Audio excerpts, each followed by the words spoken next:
నమస్తే, నేను మీ మాధురి. ఈరోజు మనతో పాటు ఉన్నారు వైఎస్ఆర్సీపీ అధికార ప్రతినిధి కారుమూరి వెంకటరెడ్డి గారు. నమస్తే సార్.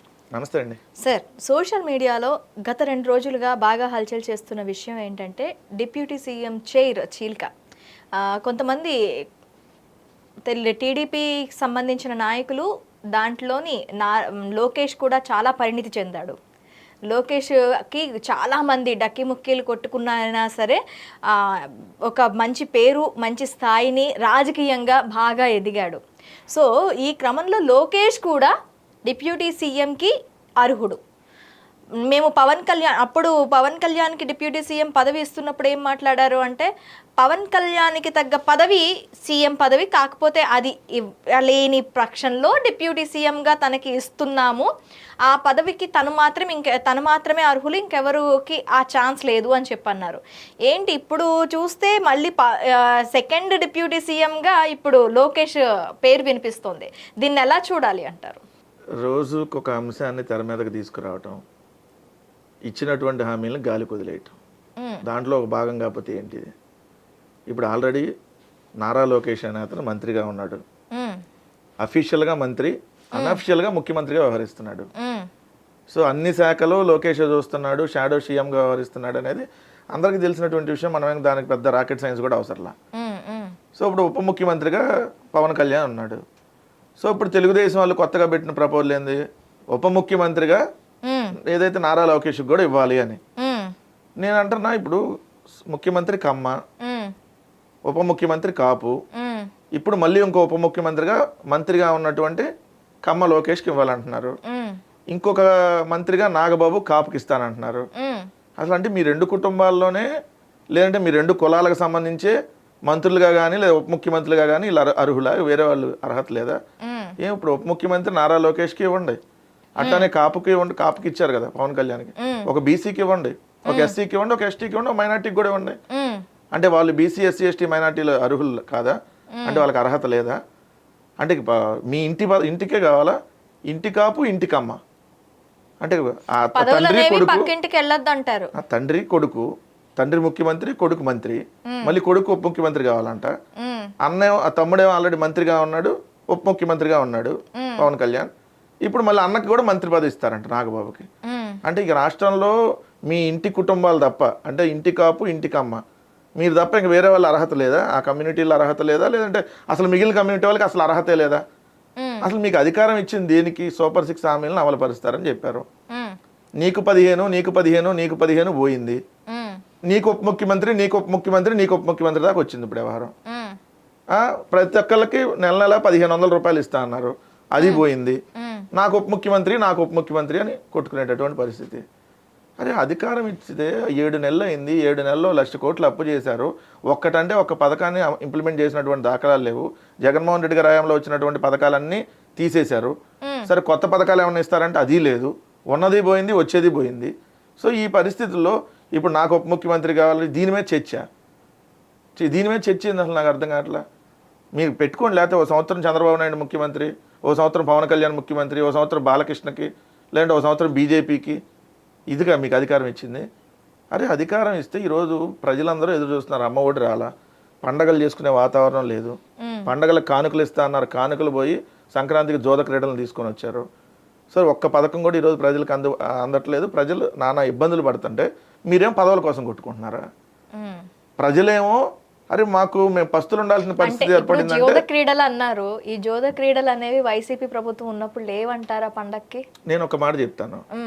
ఇప్పుడు ఎక్కడో ఒక చోట జరిగితే దాన్ని నిరోధించాల్సినటువంటి బాధ్యత ఉంటుంది, దాంట్లో స్ట్రిక్ట్గా చెప్పాం. కానీ ఈరోజు మీరు ఎక్కడికక్కడ చూస్తూ ఉంటే సంక్రాంతి పండగకి కోడి పందాలు అనేది కామన్, దాన్ని ఎవరో కూడా అబ్జెక్షన్ చేయట్లా. కోడి పందాలకు మేము వ్యతిరేకం కాదు.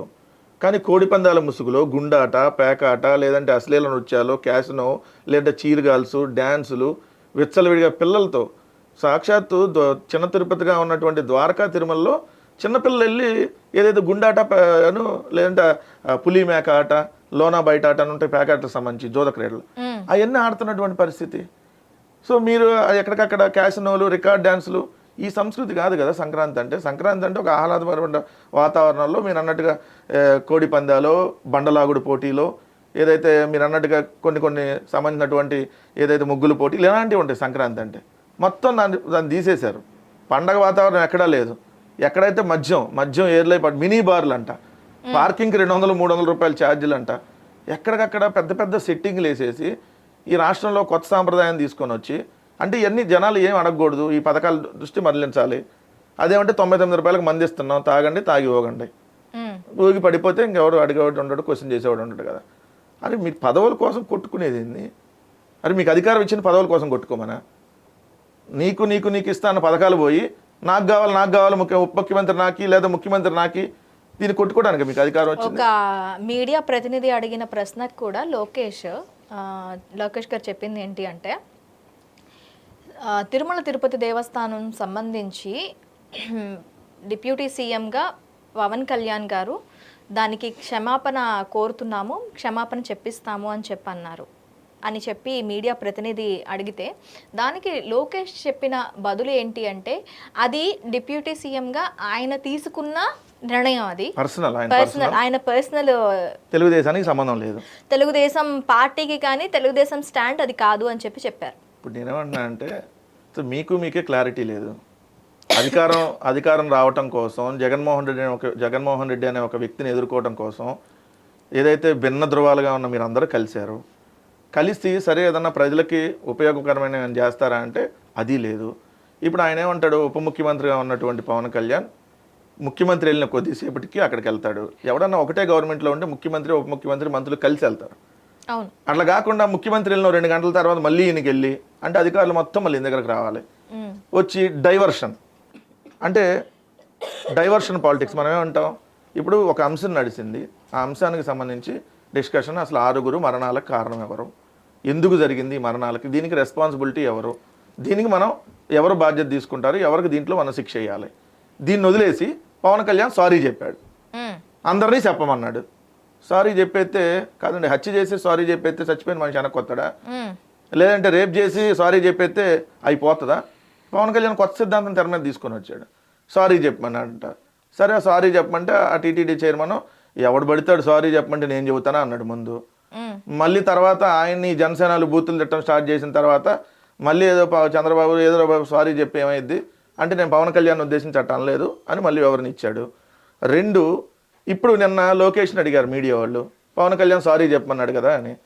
ఆయన సారీకి మాకేం సంబంధం, ఆయన వ్యక్తిగతం, మాకు తెలుగుదేశానికి సంబంధం లేదు. ఆయన నీ క్యాబినెట్లో మంత్రి కదా, అతను మీ గవర్నమెంట్లో ఉప ముఖ్యమంత్రి కదా, ఆయన సారీ చెప్పమని పర్సనల్, ఆయన ఎవడన్నా పర్సనల్ గొడవలో సారీ చెప్పమన్నాడా? అంటే మీకు ఎటువంటి గొడవలు ఉన్నాయి అనేది బాహాటంగా చెప్పుకుంటున్నారు. ఇప్పుడు అన్ని శాఖలకు నువ్వే మంత్రిగా ఉన్నావు కదా, ఇప్పుడు షాడో సీఎంగా నువ్వే ఉన్నావు. పవన్ కళ్యాణ్ డమ్మీ, పవన్ కళ్యాణ్ ఉప ముఖ్యమంత్రి పేరుకే డమ్మీ. ఈరోజు అన్ని శాఖలకు ఎవరు మంత్రి? లోకేష్. షాడో సీఎంగా లోకేష్ ఉన్నాడు, కానీ నీకు ఉప ముఖ్యమంత్రి కావాలని చెప్పి ఇప్పుడు నువ్వు నీ నాయకుల చేత ఎందుకు చెప్పించుకుంటున్నావు అంటే క్లియర్గా అర్థమవుతుంది కదా. సో మీకు మధ్య ఏమున్నాయని మీరు కొట్టుకుంటారా, ఏం చేసుకుంటారో మాకు సంబంధం లేదు. ముందు ఇస్తానన్న హామీలు ఏంది? ఈ రాష్ట్రానికి సంబంధించి మీరు వాగ్దానాలు సూపర్ 6తో పాటు అనేక హామీలు ఇచ్చారు. ఆ హామీలు నెరవేర్చి తర్వాత కొట్టుకోండి, లేదా కొట్టుకుంటారో కొట్టుకొని మా హామీలు నెరవేర్చండి, నెరవేరుస్తే కొట్టుకోండి. లేకపోతే అది మీ వ్యక్తిగతం, మీరు ఎట్టబోతారో ఎట్ట చేస్తారో మాకు సంబంధం లేదు. బట్ మాకు సంబంధించినటువంటి హామీలు ఏదైతే ఇచ్చారో రాష్ట్ర ప్రజానీకానికి ఆ హామీలను నెరవేర్చమని అడుగుతున్నాం. అయితే సోషల్ మీడియా వేదికగా జరుగుతున్న చర్చకి దీనికి ఏం చెప్తారు? అంటే డిప్యూటీ సీఎం పవన్ కళ్యాణ్ లేదంటే లోకేష్ అని అంటే ఇద్దరిలో మీరేమనుకుంటున్నారు? అసలు ఇద్దరు డిప్యూటీ సీఎంకి అర్హులా? ఇద్దరు ఉండవచ్చా? గతంలో వైసీపీ ప్రభుత్వం ఉండేటప్పుడు 5 ఉన్నారు డిప్యూటీ సీఎంలు. సో ఆ ప్రాతిపదికన ఇప్పుడు వీళ్ళిద్దరు కూడా ఉండొచ్చా? నేను అంటున్నాను, ఇప్పుడు ఉప ముఖ్యమంత్రి అనేది అదేం రాజ్యాంగబద్ధ పదవి కాదు. ఓకే, మనం వాళ్ళకి ఇచ్చేటటువంటి గౌరవంగా ఇచ్చినటువంటిది. ఓకే. సో మేము 5 అంటే ఆల్రెడీ ఇక్కడ ఓసీగా జగన్మోహన్ రెడ్డి గారు ఏదైతే ముఖ్యమంత్రిగా ఉన్నారు కాబట్టి ఉప ముఖ్యమంత్రి పదవి ఎస్సీ, ఎస్టీ, బీసీ, మైనార్టీ, కాపు ఈ 5 సామాజిక వర్గాలకు ఇవ్వాలని చెప్పి మేము మొదటి క్యాబినెట్లోనే ఇచ్చాం. అంటే మొదటి మంత్రివర్గం ఇస్తున్నప్పుడు మంత్రులుగా వాళ్ళని తీసుకొని అప్పుడు 5 ఇచ్చాం. మళ్ళీ రెండోసారి ఇస్తున్నప్పుడు కూడా 5 మేము కంటిన్యూ చేసాం. అంటే అదే కులాలకు సంబంధించి, అంటే ఎస్సీకి ఒకళ్ళకి ఉప ముఖ్యమంత్రి, ఎస్టీకి ఒకళ్ళకి, బీసీకి ఒకళ్ళకి, మైనార్టీకి ఒకళ్ళకి, అదేవిధంగా కాపు సామాజిక వర్గానికి ఒకటి ఇచ్చాం. సో మీరు ఇప్పుడు ఏమంటున్నాను నేను, అదే ముఖ్యమంత్రికి అమ్మ, మళ్ళీ ఉప ముఖ్యమంత్రి కాపు, మళ్ళీ ఇంకో కొత్తగా తీసుకున్న మంత్రి మళ్ళీ కాపు అంట, మళ్ళీ ఇంకో ఉప ముఖ్యమంత్రి మళ్ళీ కమ్మకి ఇవ్వాలంట లోకేష్. అంటే మీ కుటుంబంలోనే అన్నీ 2 కులాలకే అన్నీనా? అంటే మిగిలిన వాళ్ళు ఎలిజిబిలిటీ లేరా దాంట్లో? మీకు ఓట్లు వేసిందా? బీసీలు ఓట్లు వేయలేదా? ఎస్సీలు ఓట్లు వేయలేదా? ఎస్టీలు ఓట్లు వేయలేదా? మైనార్టీలు ఓట్లు వేయలేదా? అంటే వాళ్ళకు ఒక చూపు, మీకు ఒక చూపు. అంటే వాళ్ళని మీరు చిన్న చూపు చూస్తారు, మీరే ఉండాలి ఆ పదవుల్లో. కాదు, లోకేష్ షాడో సీఎం అంటున్నారు. ఓ పక్క ఉప ముఖ్యమంత్రి మంత్రి పదవికి పోటీ పడుతున్నాడు. ఈ రెండు పక్కన పెడితే ఇంకా ఏ పదవులు లేవనా? ఉప ముఖ్యమంత్రి పదవికి మాత్రమే పోటీ పడుతున్నాడు, లేకపోతే ఉప ముఖ్యమంత్రి మాత్రమే? ఉప ముఖ్యమంత్రి కన్నా క్యాబినెట్లో ఇంకా మంచి పొజిషన్స్ ఉన్నాయి కదా. మీరు అన్నట్టు ఉప ముఖ్యమంత్రి గౌరవప్రధానంగా ఇచ్చింది మాత్రమే, ఎవరికైనా గౌరవప్రధానంగా వాళ్ళకి ఇస్తున్న మన గౌరవంగా మనం ఉప ముఖ్యమంత్రి పోస్ట్ అనేది సృష్టించబడిందని చెప్తున్నారు. మరి అలాంటప్పుడు మంచి క్యాబినెట్లో అర్హత కలిగిన పదవులు ఉండేటప్పుడు ఎందుకు దీని గురించి మాత్రమే వీళ్ళిద్దరి మధ్యలో తగాదా వస్తుందని మనం అనుకోవచ్చా? లేకపోతే వీళ్ళిద్దరూ సేమ్ అని చూపించడానికి ప్రజలకి ఏమైనా చర్చలు నడుస్తున్నాయి అంటారా? అంటే లోపల పవన్ కళ్యాణ్ వెళ్ళి అన్నిట్లో దూరుతున్నాడు అంటే అతనికి ఏదో ఉప ముఖ్యమంత్రి ఉందనే కదా అన్నిట్లో వెళ్ళి దూరుతుంది. ఓకే, లోకేష్ అన్నిట్లో దూరటానికి అఫీషియల్ గా దూరలేకపోతున్నాడు, అనఫిషియల్ గా దూరుతున్నాడు అన్నిట్లో వెళ్ళి. అనఫిషియల్ గా చేస్తున్నాడు, అఫీషియల్ గా చేయలేడు కదా. ఇప్పుడు సపోజ్ ప్రోటోకాల్ ప్రకారం ప్రభుత్వ యాడ్స్ ఉన్నాయి, ప్రభుత్వ యాడ్లో నిబంధనలకు విరుద్ధంగానే లోకేష్ ఫోటో వేస్తున్నారు. 2 టర్మ్గా మనం చూస్తాం. మొన్న నరేంద్ర మోడీ గారు విశాఖపట్నం వచ్చినప్పుడు అన్ని ప్రభుత్వ యాడ్లో లోకేష్ ఫోటో, ప్రధానమంత్రి మోడీ గారు, చంద్రబాబు నాయుడు, ఏదైతే పవన్ కళ్యాణ్, నారా లోకేష్, వీళ్ళు 4 ఫోటోలు వేశారు. లోకేష్ చేయడానికి లేదు. యాక్చువల్ ఉప ముఖ్యమంత్రిది కూడా లేదు, బట్ ఉప ముఖ్యమంత్రి పక్క రాష్ట్రంలో కూడా చేస్తున్నారు కాబట్టి సీఎం డిప్యూటీ సీఎంగా వాళ్ళిద్దరు ఫోటోలు వేస్తున్నారు. ఇప్పుడు లోకేష్ ఏ హోదాలో వేశారు? మంత్రి హోదాలో వేయటానికి లేదు, ఎందుకంటే కన్సల్ట్ మంత్రిది ఉంటే ఆ మంత్రిది పేరే రాయాలి కింద. సో ఫోటో లేదు, అయినా అసలు అన్నిటికీ వేస్తున్నారు. నిన్న స్వచ్ఛాంధ్ర దానికి సంబంధించి చూస్తే కూడా లోకేష్ ఫోటో, పవన్ కళ్యాణ్ ఫోటో 2 వేశారు. చంద్రబాబు నాయుడు గారు పెద్ద ఫోటో, మోడీ గారితో పక్క, వీళ్ళిద్దరు 2 చిన్న ఫోటోలు వేశారు. అంటే ప్రోటోకాల్ ప్రకారం అఫీషియల్గా రావాలంటే ఉప ముఖ్యమంత్రి లాంటిది ఉంటే వేస్తారు. అప్పుడు పవన్ కళ్యాణ్ ఇమేజ్ తగ్గిద్ది కదా. అంటే మామూలుగా అయితే ఇమేజ్ వీళ్ళు సృష్టించుకున్న ఇమేజ్, కొత్త ఇమేజ్ ఏం లేదు పవన్ కళ్యాణ్కి. ఎందుకంటే ఈ నెల వరకు దూరుతున్నాడు, షీజ్ ద షిప్ అన్నాడు. ఒక ఉప ముఖ్యమంత్రి వెళ్ళి షీజ్ ద షిప్ అని షీజ్ ద ఎరిపప్ప అయ్యాడు. ఆఖరికి ఎరిపప్పలా అయ్యాడు కదా. షీజ్ ద షిప్ అంటే దేశవ్యాప్తంగా ఈ షీజ్ ద షిప్ ఏంది, ఈయనట్టు ఉప ముఖ్యమంత్రి ఏం చదువుకున్నాడు బాబు ఈయన అని చెప్పి మొత్తం దేశం అంతా ట్రోల్ అయ్యాడు. సో ఇప్పుడు ఈవిడ లోకేష్, నాకు కూడా ఉప ముఖ్యమంత్రి వస్తే నేను అన్నింటిలో వెళ్ళి దూరొచ్చు కదా అఫీషియల్గా. ఇప్పుడు అనఫిషియల్గా ఇటు మొత్తం అతనిదే నడుస్తుంది, అఫీషియల్గా కూడా మనం అన్నీ చేయొచ్చు కదా, అతను కూడా కొద్దిగా తగ్గించవచ్చు కదా అనే దానికి సంబంధించి తెలుగుదేశం వాళ్ళు తెర మీద తీసుకొచ్చినటువంటి అంశం. ఎందుకు ముఖ్యమంత్రి లోకేష్ తీసుకోమండి. వాళ్ళు అంటున్నాడు ముఖ్యమంత్రి మీరే, బాలకృష్ణకు ఒక సంవత్సరం, చంద్రబాబుకు ఒక సంవత్సరం, పవన్ కళ్యాణ్కి ఒక సంవత్సరం, నాగబాబుకు ఒక సంవత్సరం, ఇంకెవరన్నా ఖాళీగా ఉంటే, ఇంకెవరన్నా మీ కుటుంబంలో ఎవరన్నా ఖాళీగా ఉంటే డ్రైవర్లలో, గన్మెన్లో వాళ్ళకు కూడా ఇచ్చి పడేయండి. ప్రజాస్వామ్యంలాగా లేదు కదా ఇది. మీ ఇష్టం వచ్చినట్టుగా పదవులు నాకు కావాలి లేదా నాకు అర్హత ఉందా లేదా? ఎట్టగొట్టి అధికారంలోకి వచ్చారు ఈవీఎంల ద్వారా. నిజంగా జనాల ఓట్లతో అధికారంలోకి వస్తే ఏం చేయాలి, దేనికి సంబంధించి మనం ఇచ్చినటువంటి వాగ్దానాలు ఏంది నెరవేర్చాలా లేదా, దానికి సంబంధించి ఏం చేయగలుగుతాం, దాని మీద అసలు ఎప్పుడైనా రివ్యూ ఉండేది. అయ్యేమన్నా ఉందా ఒకసారన్నా? అసలు ఇప్పుడు వచ్చేటటువంటి పథకాలు మొత్తం ఆపేసి అదేమంటే 1వ తారీఖు పెన్షన్ ఇస్తున్నావు అంటున్నారు. పెన్షన్ నువ్వు ఇచ్చేది ఎవరైనా, ప్రతి గవర్నమెంట్ కంటిన్యూ ఇచ్చే స్కీమే కదా. దాంట్లో కూడా మీరు ఇస్తాను వాగ్దానం ఏమన్నా చేశారా? ఎస్సీ ఎస్టీ బీసీ మైనార్టీలు కూడా 50 సంవత్సరాలు దాటినాలకు ఇస్తా అన్నారు, అది ఇవ్వలేదు కదా. జనరల్ రెగ్యులర్ పెన్షనే ఇస్తున్నారు, కొత్తగా మీరు ఇచ్చిన హామీ నెరవేర్చలా. ఒక్క స్కీమ్ లేదు. ఈరోజు ఆటో వాళ్ళకి ఇస్తా అన్న 10,000 మేము ఇస్తాను 15,000, మేము మత్స్యకారులకు 10,000 ఇస్తే వాళ్ళు 15,000 ఇస్తా ఉన్నారు. ప్రతి మహిళకి 1,500 నెల 7 నెలలు అయింది. మరి 7 నెలలు ఒక్క నెల రాలా, ఒక్కరికి రాలా. ఉచిత బస్సు ఒక్కరోజు కూడా ఎవరెక్కింది లేదుగా ఉచితంగా, అది ఎప్పుడు పెడతారో తెలియదు. ఎంతమంది పిల్లలుంటే అంతమంది, ఇంకా కనమంటున్నాడు చంద్రబాబు నాయుడు. అధికారంలోకి వచ్చే ముందేం చెప్పారు, మేము అధికారంలోకి వస్తే సంపద సృష్టిస్తా అంటున్నారు. ఇప్పుడు సంతానాన్ని సృష్టించమంటున్నారు. అయ్యో 1,00,000 కోట్లు ఆల్రెడీ సృష్టించారు, ఆంధ్రప్రదేశ్ అభివృద్ధి బాటలో ఉంది అని చెప్పి 1,00,000 కోట్లు అప్పును సృష్టించారు. 1,00,000 కోట్ల అప్పుని 7 నెలల్లో సృష్టించారు. రిజర్వ్ బ్యాంకు ద్వారా, కార్పొరేషన్ల ద్వారా, లేదంటే ప్రపంచ బ్యాంక్ షూరిటీతో అమరావతికి, ఇటో 1,00,000 కోట్ల అప్పులకి సృష్టికర్త అయ్యాడు. అప్పులు సృష్టికర్త. సంపద సృష్టిస్తా అన్నాడు, సంతానం సృష్టించమన్నాడు. ఒక్కొక్కరు 4 కానండి, 4 పిల్లలుంటే 400 ఎకరాలు ఉన్నట్టే. చంద్రబాబు నాయుడుకి ముందు అర్జెంటుగా ఆంధ్రప్రదేశ్లో అయితేనేమో విశాఖపట్నంలో ఉంది మెంటల్ హాస్పిటల్, తెలంగాణలో అయితేనేమో ఎర్రగడ్డలో ఉంది. ఈ రెండిట్లో ఎక్కడో చోట ట్రీట్మెంట్ ఇప్పించకపోతే ఒక్కొక్కరు 4 కానండి. ముందు మీ కొడుకుకి చెప్పండి, ఒకళ్ళనే కన్నాడు నారా లోకేష్. ముందు మీ ఇంటి దగ్గర స్టార్ట్ చేయండి. జనాలకు చెప్పే బదులు ఒక్కొక్కరు నలుగురిని కంటే 400 ఎకరాలు ఉన్నట్టే ప్రతి ఇంట్లో ఏ నేర్చుకోవాలి. అసలు ఏంటి ఏం చంద్రబాబు నాయుడు గారు ప్రతి ఒక్కడు ఏ అని ఫ్యాషన్గా చెప్తున్నాడు. ఇట్లాంటి పిచ్చిపోగుడు కాకుండా మనం ఏం చేయాలి, ఉన్నటువంటి పరిస్థితులు ఏంది దానికి అనుగుణంగా పోక రోజుకు కొత్త అంశాన్ని తెర మీద తీసుకొని వచ్చి ఇప్పుడు చూడండి ఈ 10 రోజులు ఈ గొడవ, నాకు ఉప ముఖ్యమంత్రి నీకు ఇస్తారా, ఆ నీళ్లు కొట్టుకోవటం. సరే, ఉప ముఖ్యమంత్రి పోస్ట్ నారా లోకేష్ కి వచ్చే ఛాన్స్ ఎంతవరకు ఉంది?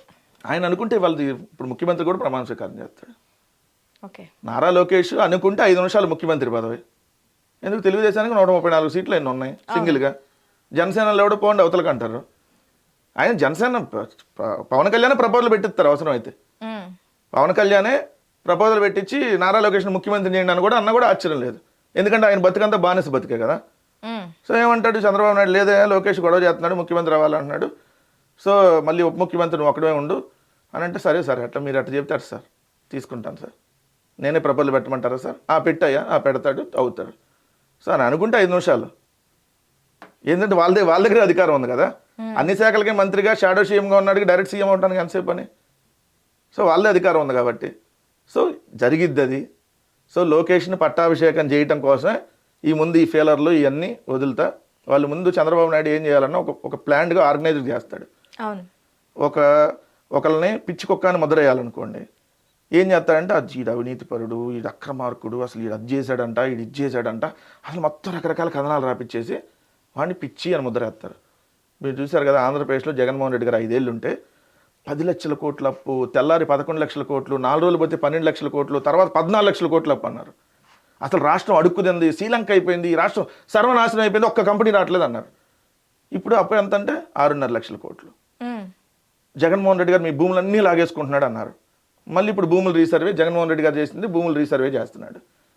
30,000 మంది అమ్మాయిలు మిస్ అయ్యారు అన్నారు. మళ్ళీ మొన్న అసెంబ్లీలో 30,000 మంది కాదు 30 మందే అన్నారు. జగన్మోహన్ రెడ్డి గారు రంగులు వేయడానికి 4,000 కోట్లు ఖర్చు పెట్టాడు అన్నారు. ఇప్పుడు లేదు 4,000 కోట్లు అసలు అంత వేయలేదు, అది పంచాయతీలకు సంబంధించి ఎంబుక్లో ఎక్కడికక్కడ లోకల్ పంచాయతీలు పెట్టుకుని దానికి సంబంధం లేదన్నారు. ఇప్పుడు అంటే ఎట్లాంటి ముద్ర వేస్తారంటే వాళ్ళు ఇప్పుడు ఒకరిని ఎత్తాలన్న వాళ్ళే పడేయాలన్న వాళ్ళే. ఎందుకు 2 పత్రికలు, ఇప్పుడు మళ్ళీ ఇంకో 2-3 పత్రికలు యాడ్ అయినాయి అంటే ఒక 4-5 పత్రికలు, ఒక 10 పెద్ద ఛానళ్ళు, ఒక 100 యూట్యూబ్లు, ఒక 3 రాజకీయ పార్టీలు డైరెక్ట్గా, ఇంకో 3 రాజకీయ పార్టీలు ఇండైరెక్ట్గా. ఏది కాంగ్రెస్ వీళ్ళకి ఇక్కడే సపోర్ట్ తెలుగుదేశానికి షర్మిల గారి ఆధ్వర్యంలో, కమ్యూనిస్టులు, బీజేపీ, జనసేన, తెలుగుదేశం, ఇక్కడ కొంతమంది అనలిస్టులని ఇట్లన్నీ కూర్చోబెట్టి చంద్రబాబు నాయుడు ఇప్పుడు దావోస్ వెళ్తున్నాడు. అసలు మొత్తం పరిగెత్తుంది. చంద్రబాబు నాయుడు స్నానం చేయకుండా ఇన్వెస్టర్లతో మీటింగ్ అటెండ్ అయ్యాడు, చంద్రబాబు తినకుండా ఇన్వెస్టర్లతో మీటింగ్ అటెండ్ అయ్యాడు, చంద్రబాబు బస్సులోనే మీటింగ్ అయ్యాడు, చంద్రబాబు అసలు నిద్ర రాకుండా తెల్లార్లు ఇన్వెస్టర్లతో సమావేశం అయ్యాడు, చక్కగా కష్టపడిపోతున్నాడు. అసలు ఆంధ్రప్రదేశ్కి ఇప్పటికే 10 లక్షల కోట్ల కంపెనీలు వచ్చేసినాయి. మొత్తం ఇది తప్ప, ఈ పబ్లిసిటీ తప్ప ఏదన్నా ఒక్కటన్నా జరిగింది 7 నెలల్లో ఒక్కకన్నా ఉద్యోగం ఇచ్చారా? 1 ఉద్యోగాలు తీసేసినటువంటి పరిస్థితి. సో ఇప్పుడు కొత్తగా తెర మీదకి నాకు ముఖ్యమంత్రి, నీకు ఉప ముఖ్యమంత్రి, వీళ్ళు తిట్టుకోవటం, మొత్తం మళ్ళీ టాపిక్ అంతా డైవర్ట్ చేసి రాష్ట్రానికి సంబంధించిన సంక్షేమ పథకాలు కానీ ఇవన్నీ ఎవడెత్తకుండా చర్చ అంతా దీని మీద తిప్పడానికి కార్యక్రమం. ఓకే, ఇది జరుగుతుంది వాస్తవం. అంటే మొత్తం అంతా కూడా డైవర్షన్ పాలిటిక్స్ నడుస్తున్నాయి అంటారు. 100% అంతే కదా. ఇప్పుడు డైవర్షన్ కాకపోతే ఇప్పుడు ఆయన ఉప ముఖ్యమంత్రి ఎవడో ప్రపోజల్ పెట్టమైంది, మళ్ళీ వీళ్ళందరూ చంద్రబాబు నాయుడు సమక్షంలోనే నిన్న ఉప ముఖ్యమంత్రి కావాలని చెప్పి లోకేష్కి ఉప ముఖ్యమంత్రి ఇవ్వండి అని చెప్పి కడప జిల్లా టీడీపీ అధ్యక్షుడు శ్రీనివాస్ రెడ్డి పొలిట్ బ్యూరో ఆయన చంద్రబాబు నాయుడు సమక్షంలోనే చెబుతున్నాడు. చెప్పినప్పుడు మన చంద్రబాబు నాయుడు ఖండించాలిగా. అసలు మీరు లోకేష్ మంత్రిగానే ఉంటాడు, ఉప ముఖ్యమంత్రిగా ఉంటాడు, ఖండించి అక్కడ దాకా ఎందుకు కట్ చేయలేదు మీరు మ్యాటర్? దీన్ని ఇంకెందుకు సాగదీస్తున్నారు అంటే డైవర్షన్. ఓకే, చర్చ అంతా జరగాలి, డైవర్షన్, ఈ విషయాలన్నీ జనాలు మర్చిపోయాలి, జనాలంతా మర్చిపోయి వీటి గురించి డిస్కషన్ చేయాలి. మళ్ళీ 4 రోజులు పోయినా ఇంకో అంశం తెస్తారు, ఇంకో దాని మీద డిస్కషన్. సో ఇది తప్ప ప్రజలకు ఉపయోగపడే కార్యక్రమం ఏ ఒక్కటి ఈ ప్రభుత్వంలో జరగట్లేదు అనేది వాస్తవం. ఓకే వెంకటరెడ్డి గారు, thank you. Hit TV app, ఇందులో short news, live news, entertainment shows, movies, digital magazines తో పాటు మీ జిల్లా వార్తలను కూడా ఫ్రీగా చూడొచ్చు. అంతేకాదు కేజీ నుంచి పీజీ వరకు విద్యార్థులకు స్కాలర్షిప్ కూడా అందిస్తున్నాం. ప్రతి వారం 10 మందికి లక్కీ డ్రా ద్వారా ఒక్కొక్కరికి 10,000 రూపాయలు అందిస్తున్నాం. ఇంకెందుకు ఆలస్యం, వెంటనే హిట్ టీవీ యాప్ ని డౌన్లోడ్ చేసుకుని ఫ్రీగా ఎంటర్టైన్మెంట్ పొందండి. Hit TV app. Hit TV app. Please download Hit TV app. Hit TV యాప్ని ఫ్రీగా డౌన్లోడ్ చేసుకొని ఎంజాయ్ చేయండి. మీకు నచ్చిన ఎంటర్టైన్మెంట్ కోసం హిట్ టీవీ యాప్ ని ఫ్రీగా డౌన్లోడ్ చేసుకుని ఎంజాయ్ చేయండి. హిట్ టీవీ యాప్ని డౌన్లోడ్ చేసుకుని ఆస్వాదించండి, ఆశీర్వదించండి. ఇంతమంది సెలబ్రిటీలు హిట్ టీవీ యాప్ ని డౌన్లోడ్ చేసుకోండి అని చెప్తున్నారంటే ఎంత మంచి యాప్ ఆలోచించండి. అమెరికా అమెరికా అమెరికా అమెరికాలో చదవాలనుకునే వాళ్ళకి విశ్వసనీయమైన పేరు మన శౌర్య కన్సల్టెన్సీ. UK లో 1 year masters. UK లో 1 year masters. 2 years work permit up to 5 years visa. Contact Saurya Consultancy. Contact 89851 89851.